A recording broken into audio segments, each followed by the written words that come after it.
Aujourd'hui, je vous propose une activité à suggérer à vos enfants, le journal de confinement. Alors on peut se demander à quoi ça sert. La chercheure Anne Diserbo parle d'éducation narrative. C'est l'idée de mettre en mots ses émotions pour gagner de la puissance d'agir sur un événement qui nous échappe, ce moment de confinement, mais aussi apprendre quelque chose de soi-même et puis toujours partager avec les autres. Cette pratique du récit de soi, elle est formatrice, elle va vous permettre de gagner en autonomie. Il s'agit donc de s'emparer d'une situation pour en faire quelque chose de positif. Ça va être thérapeutique. Alors bien sûr, il est possible que votre enfant dise « moi j'ai rien à raconter, il ne se passe rien ». Mais très vite, si vous posez un cadre, il va trouver des idées. Alors, quelques petites clés. Première clé, la météo intérieure.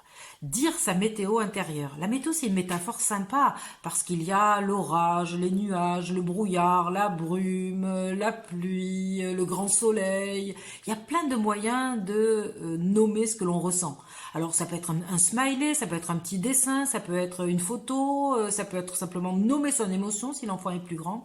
C'est important parce que le but c'est d'accepter ses émotions, de nommer, d'identifier ses émotions et puis de comparer jour après jour, de comparer jour après jour ce que l'on vit pour mettre à distance ce que l'on vit de soi, pour acquérir cette démarche réflexive.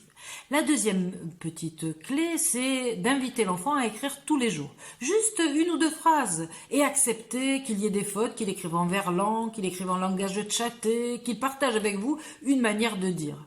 La troisième petite clé, c'est à côté du texte une forme artistique, parce que la forme artistique, c'est essentiel pour dire l'implicite. Alors il va choisir, il va faire une photo, faire un dessin, une caricature, ou bien prendre une œuvre d'art qui lui plaît, un tableau sur internet, ou bien encore recopier un couplet de chanson. La clé numéro 4, c'est que c'est un exercice d'exposition. Il va falloir lui demander avec qui tu veux échanger. Cette narration de soi va lui permettre d'élaborer cette expérience de vie qu'il est en train de vivre. Retrouvez-nous demain pour une nouvelle petite pastille de bonheur sur le bonheur d'apprendre autrement.